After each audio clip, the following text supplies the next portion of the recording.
The decisions taken in the decision letter and subsequently were taken, I said in my judgment, as an understandable and perhaps predictable reaction to the Duke of Sussex having stepped back from royal duties and having left the UK to live principally overseas.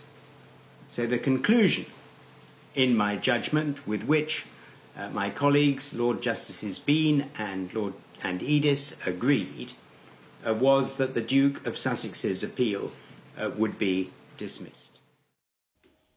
Well, our royal correspondent Rhiannon Mills is outside the Court of Appeal and describes how this has impacted the Prince.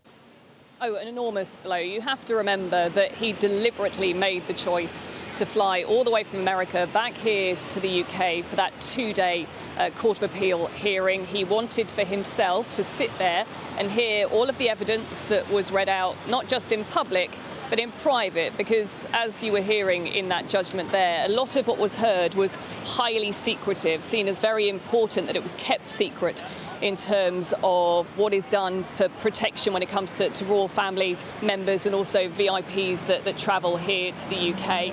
But for Prince Harry, this is the most personal issue. It's been one of the most contentious problems, as it were, ever since Harry and Meghan decided to move away from the UK, wanted to step away from royal life. And when his barrister was talking through what his case was during that two-day appeal court hearing, she very clearly said that he believed that his safety, his security and his life were at stake because of that decision to not automatically give him police protection when he comes here to the UK.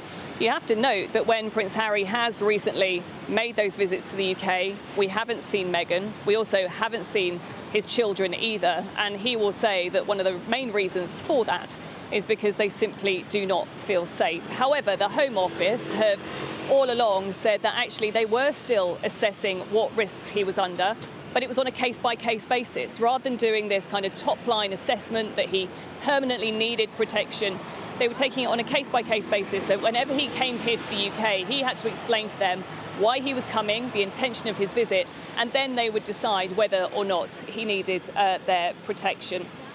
I have to say, for Prince Harry, he was talking to reporters after the appeal court hearing. He very clearly said that he realised that whatever the outcome, it may not change things for him.